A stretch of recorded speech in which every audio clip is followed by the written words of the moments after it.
Good morning. My name is Kirsten Hunter. I'm the Director of Lifespan Ministries here at South Church, and I have the distinct pleasure of being able to offer our message this morning.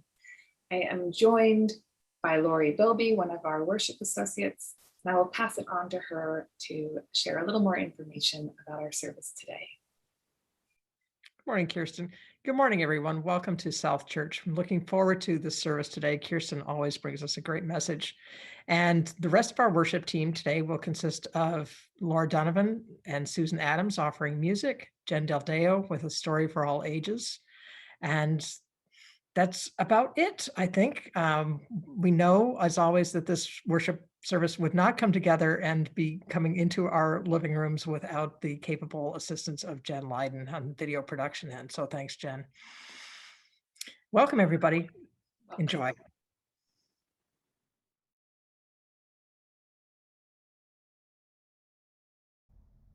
We're offering a few summer opportunities to gather and sit with Reverend Susan.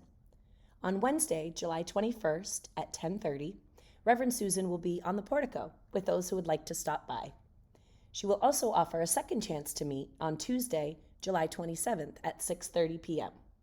Please RSVP to Rev Susan at southchurch-uu.org and make sure that you bring a chair.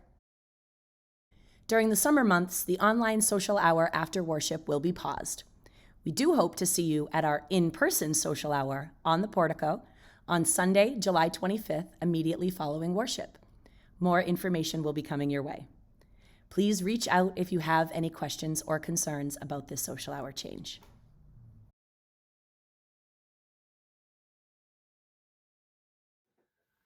Come, come, whoever you are, wanderer, worshiper, lover of leaving. Ours is no caravan of despair. Come, yet again come. Come, come, whoever you are, wanderer, worshiper, lover of leaving. Ours is no caravan of despair. Come, yet again come.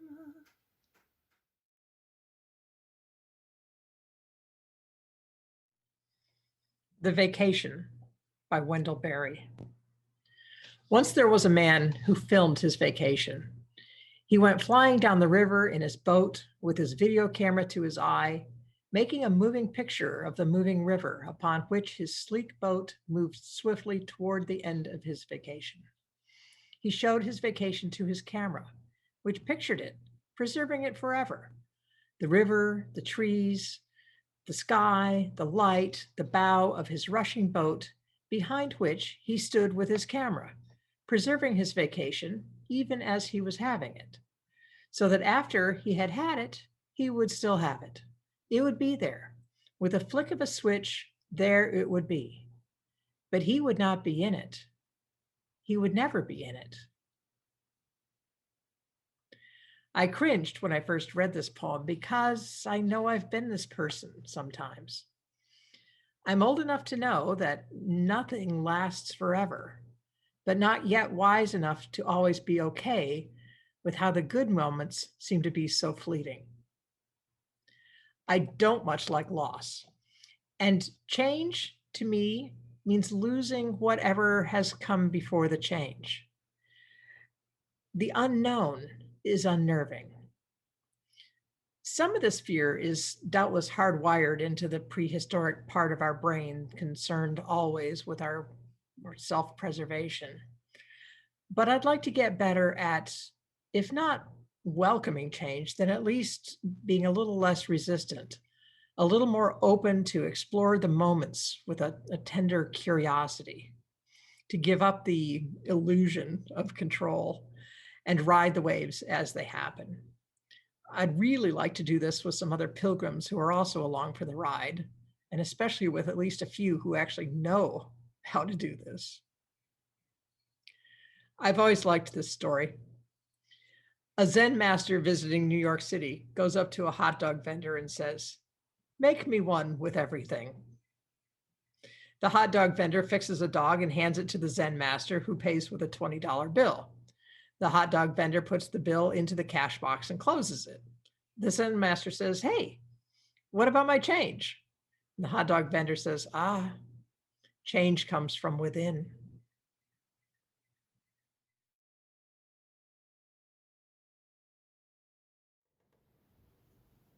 As we light our chalice in the sanctuary, and as we light the chalices in our own spaces, let us consider the words of Hildegard of Bingen. Fire of the Spirit, life of the lives of creatures, spiral of sanctity, bond of all natures, glow of charity, lights of clarity, taste of sweetness to the fallen, be with us and hear us. Composer of all things, joy in the glory, strong honor, be with us and hear us.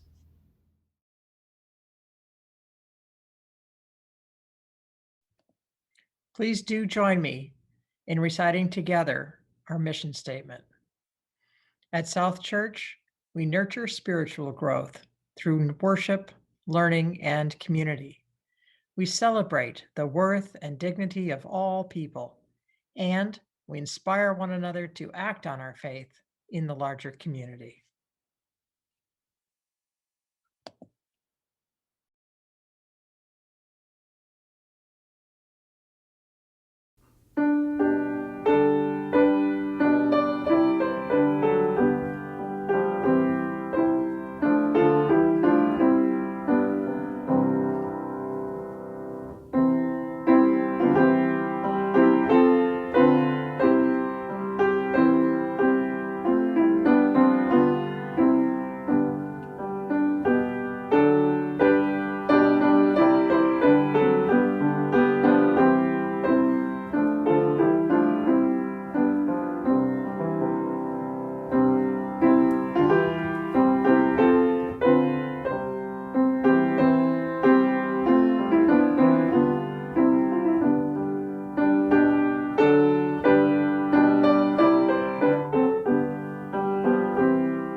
Good morning. I hope you're having a really fun summer. Our theme right now is change, and it was making me think of slime. I wonder if you or anyone in your house likes to make slime or play with slime. In my house, Carmi's our slime master. She likes to try out different recipes and make slimes with different textures and colors and smells, and it's pretty cool. I mean, she takes different ingredients that are not slimy, and she mixes them together, and it changes into something totally different. I don't know exactly how that works, some kind of chemistry. If you know Roy at church, you could ask him. He's a chemistry professor. But even if we don't know how it works, it's a pretty cool process. Anyway, there was this one day where everyone in my house was super grouchy. I don't know what started it. I don't remember why, but we were all just feeling really annoyed with each other. We weren't being that kind, and we couldn't seem to snap out of it. So to relieve her frustration, Carmi decided to go to the kitchen and make some slime. And she was not feeling very happy, but she took ingredients out, put them in the bowl. She realized she didn't have quite the right ingredients in the recipe, so she substituted other things to try to make it work. And she stirred it all together, and it didn't come out right. It was this like lumpy, gloppy, terrible color. Has that ever happened to you? When you try to make slime and it just doesn't work out right?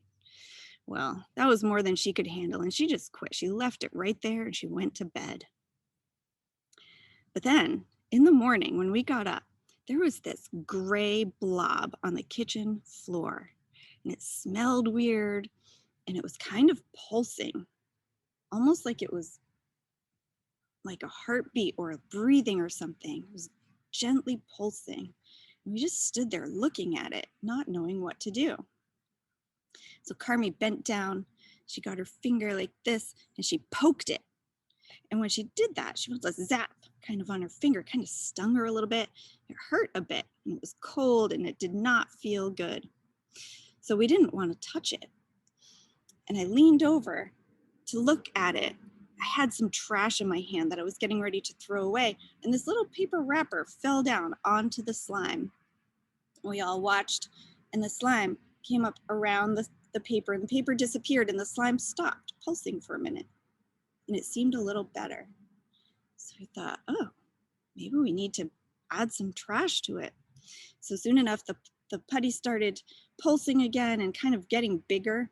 And so we put some more trash on it, and it would stop a little bit, and then it would start to pulse again and grow. And it was growing bigger and bigger and spreading out in the whole kitchen. And so while we were trying to figure out what to do about this slime situation, we just kept feeding it more and more trash. Everybody grabbed some, and we'd take turns putting it on. And the putty would stop moving and then start growing again. And we would back up because we didn't want it to touch us. And so in that process, as the slime was growing and we're trying to figure out what to do, we realized we didn't want it to take over the things that we loved. So as we were backing up, we would pick up the things that we wanted to hold and keep dear and keep away from the slime. And then in the other hand, we'd feed it the trash. Well, before you know it, I found myself backed into a corner in the living room. I had two walls here, and the slime was right up close to my feet, and I couldn't move. And I had ran out of trash in my hands. I could see some over there, but I didn't have any more in my hands. And what I was holding right here was some beautiful wild blueberries that I had spent hours picking. I love wild blueberries, and I was planning to make a pie. And that's what I had. So I didn't want to give those to this gross, smelly slime. I was holding them, and I tried to reach for trash. But when I bent over, a blueberry fell down right on top of the slime. But something different happened. I saw this lovely light lavender color ripple out through the whole slime. And suddenly, I had this weird feeling. I all of a sudden noticed that the slime, and I know this sounds really strange, but there was this like sad and lonely feeling coming from the slime. I know it doesn't make sense for slime to have feelings, but that's really what it seemed like. And so I looked at my precious blueberries. I felt sad for this sad, lonely slime. And I grabbed a few more blueberries and I sprinkled them on top. And again, that lavender color rippled out through the slime, and the slime shrunk back a little bit, and it paused. So I took the rest of my blueberries and gently poured them out on the slime. And that whole slime got a little lighter and a little smaller, and it seemed to make a difference. Well, I looked over at Maisie, who was in a different corner trapped by the slime. And she saw what happened, and she realized too that there was some kind of sad feeling coming from this slime. What Maisie was holding was this beautiful pair of knit socks. She had just learned to knit, and she made the most beautiful pair of socks that were cozy and warm and stylish, and she had been really looking forward to wearing them. But looking at this slime and looking at her socks, even though the slime didn't have feet, she realized it needed the socks more than she did. So she bent down and she carefully laid these precious socks on top of the slime. And it got lighter and lighter and smaller and smaller. So then I looked over at Tom, who was in another corner, and he was holding all these little bottles. And these are bottles that he had been filling with water all year at places that he loves the most. And he was saving them for the water ingathering at church, that ceremony that we have every year. And he had all these precious bottles of water from places he loved. And he looked at the slime, he saw what had been happening, and he opened a bottle and poured a little bit out on the slime.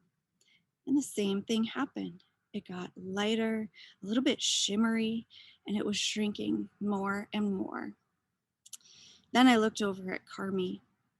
She had been watching the whole thing, and she too felt the shift that was going on with the feeling of the slime. And she looked down, and she's a brave girl, and she took her hands and she bent down and she carefully put her hands right on top of the slime. And this time, instead of when she poked the slime and it hurt her, this time the slime felt warm and it felt soft, and she started to pet the slime like this. And it didn't hurt at all, and it actually felt kind of nice. And we all noticed the feeling shift. So we all bent down and started petting the slime, and it got smaller and smaller, and that more and more beautiful kind of orchid color, lavender color, and it was shimmery. And before you knew it, it was this big, and it fit in a little container. And it was stretchy and soft and like the most wonderful putty you've ever played with. So maybe that story didn't quite happen exactly like that, but I bet you can imagine some situations where if you feed something bad, then it gets worse and it doesn't help. But if you decide to feed it good things, it can change and be a much different outcome. Maybe talking to someone. If we talk to people with unkind words, what do you think might happen? And if we were to talk to them with kind words, how might that change? Or if we go into a situation thinking it's going to be terrible, if we go in with bad thoughts, how might that be different than if we go in with good thoughts? I wonder what stories you have about feeding things something good or something not good. And I also wonder what your favorite slime recipes are. Well, I look forward to seeing you soon. I miss you and I love you.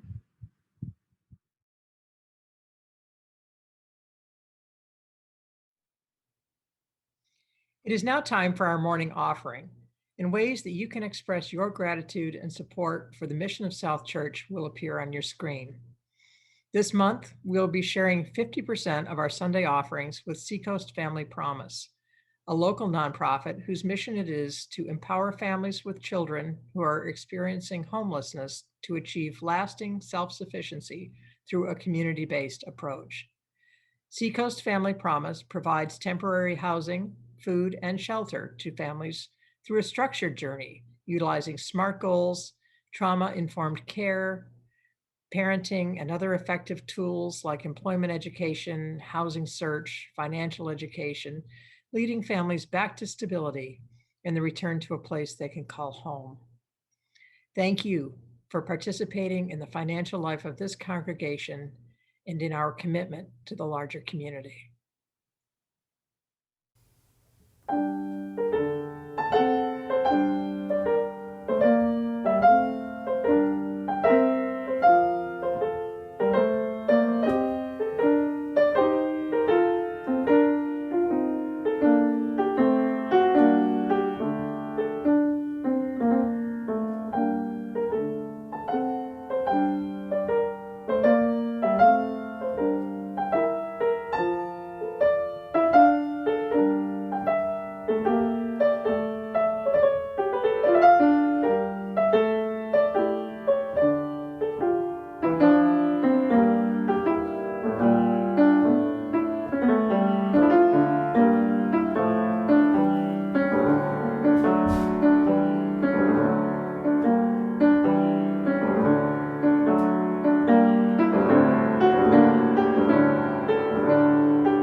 Oh, we give thanks, oh, we give thanks for this precious day, for this precious day. We're all gathered here, we're all gathered here, and those far away, and those far away. For this time we share, for this time we share, with love and care, with love and care. Oh, we give thanks, oh, we give thanks for this precious day, for this precious day.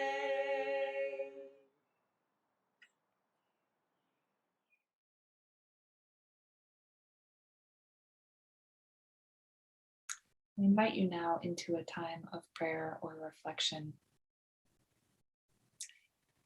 We'd like to lift up a very well-known prayer this morning, written by Reinhold Niebuhr, a theologian, but the prayer itself made famous by its use in Alcoholics Anonymous. The Serenity Prayer, as it was originally written, goes like this. God, grant me the serenity to accept the things I cannot change, the courage to change the things I can, and the wisdom to know the difference. Living one day at a time, enjoying one moment at a time, accepting hardships as the pathway to peace, taking as he did this sinful world as it is, not as I would have it, trusting that he will make all things right if I surrender to his will, that I may be reasonably happy in this life and supremely happy with him forever in the next. Amen.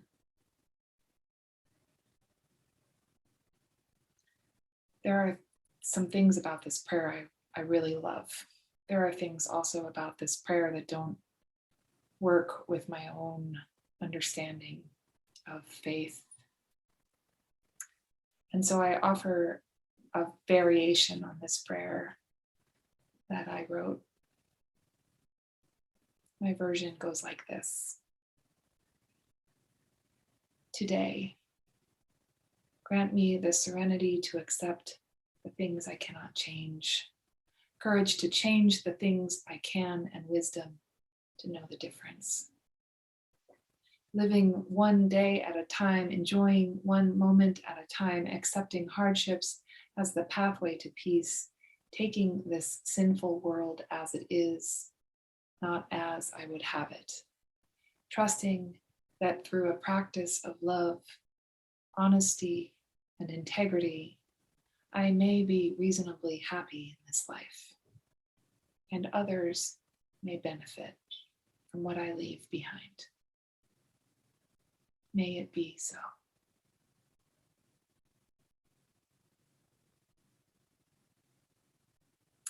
However I find you this morning, I hold you in my heart. I invite you to share in the chat box if you have a prayer of your own, if you want to share a grief or a joy or a concern. And wherever you are, please know that you are loved.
I was talking with a mentor, a ministerial colleague this past spring, and our conversation came around to me asking them a pretty straightforward question. I asked, how would you define what church is? They didn't hesitate. Their response was this: church is a voluntary organization of people who have made a commitment or set an intention to change themselves. I wrote it down. I've been thinking about this definition a lot since that conversation. A voluntary organization of people who have made a commitment or set an intention to change themselves. It inspired me to think about the ways we change as human beings, the things that help us become better versions of ourselves, what we define as better and why, where we find inspiration, motivation, even a sense of obligation for that work.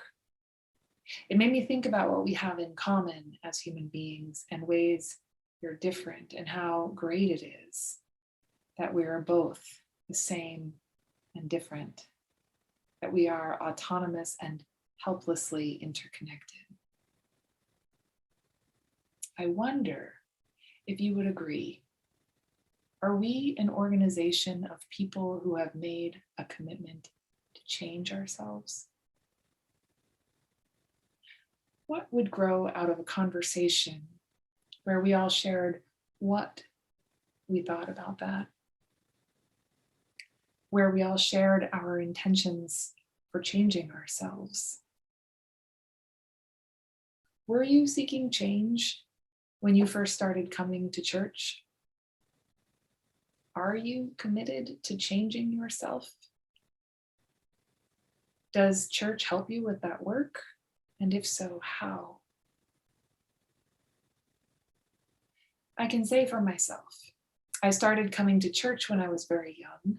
So really my first experiences were initiated by my parents, not by my own free will.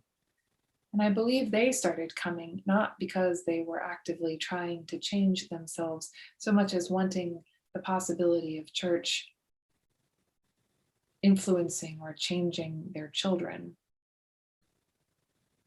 And as an adult, I can say with some certainty that I first started coming back to church after my children were born. And I was not thinking about joining the congregation as something that would serve my own growth so much as I was remembering the ways it had served my growth as a child, and I wanted that same opportunity for my own children.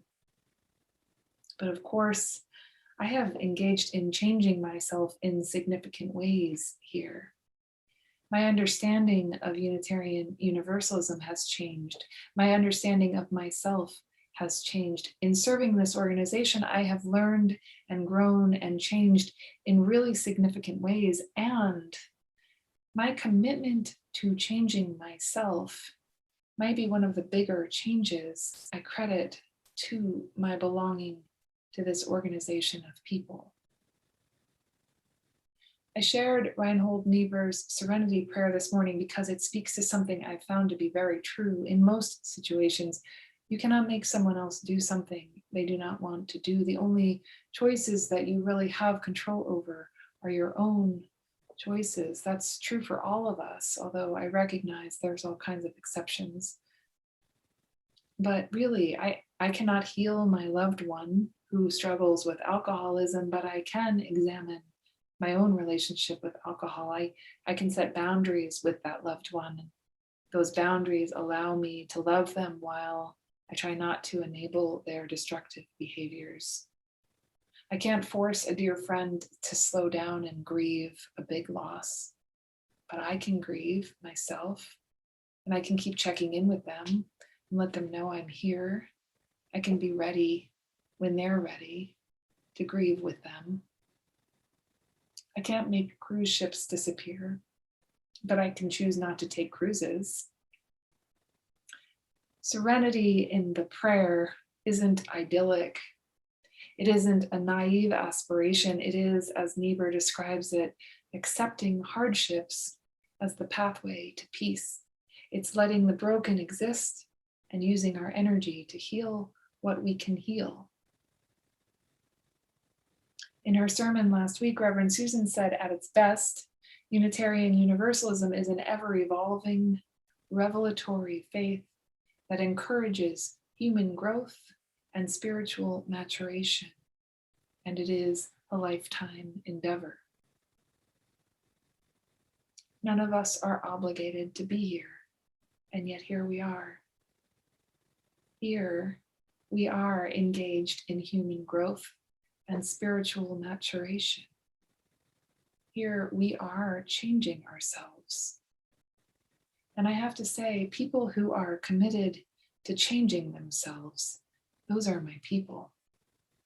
No matter how much you have to change, seat me at the table with the messy, imperfect souls who are actively examining their mess. Please.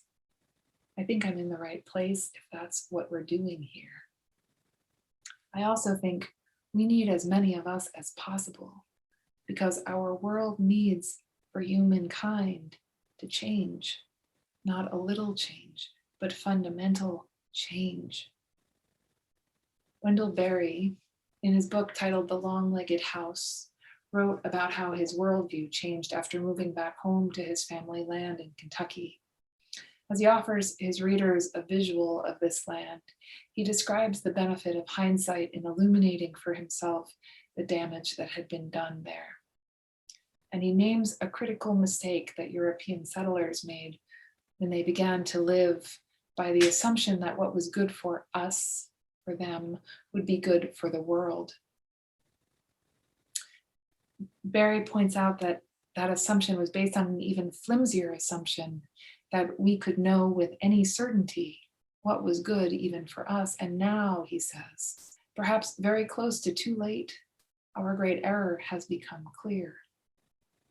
He writes, it is not only our own creativity, our own capacity for life that is stifled by our arrogant assumption. The creation itself is stifled. We have been wrong, he says. We must change our lives so that it will be possible to live by a contrary assumption, that what is good for the world will be good for us. What is good for the world will be good for us. He goes on, that requires that we make the effort to know the world and to learn what is good for it. We must learn to cooperate in its processes and to yield to its limits. But even more important, we must learn to acknowledge that the creation is full of mystery. We will never entirely understand it. We must abandon arrogance and stand in awe. We must recover the sense of majesty of creation and the ability to be worshipful in its presence. Berry says, I do not doubt that it is only on the condition of humility and reverence before the world that our species will be able to remain in it. Together, as an organization of people, we can collaborate in the work of this kind of change.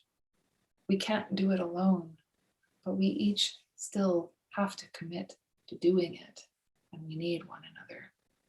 We have so much to learn from one another. We can help each other to abandon arrogance and stand in awe. We can share the load for one another on the days we need to rest. We can inspire one another, witness one another, push one another.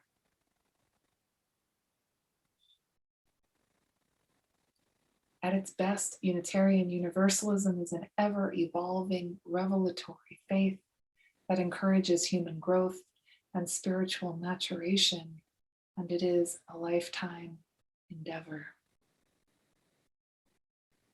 And so here we are, praying together for the serenity to accept the things we cannot change, the courage to change the things we can, and the wisdom to know the difference.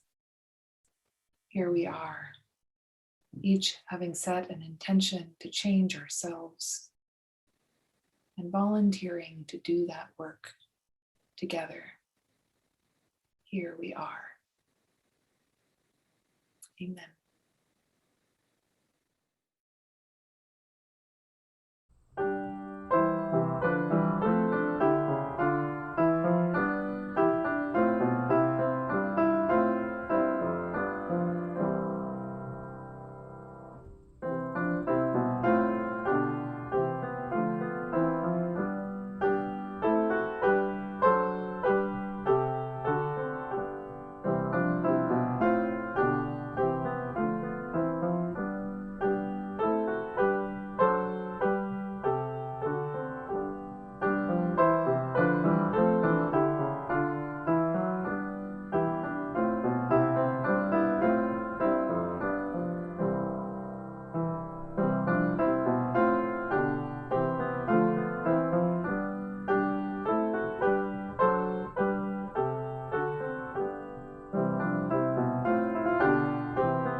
We extinguish this flame, but not the light of truth, the warmth of community, or the fire of commitment.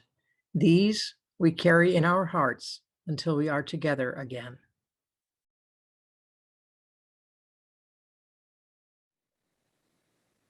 My benediction this morning is a poem titled Nothing of Egypt, written by Dionne Brand.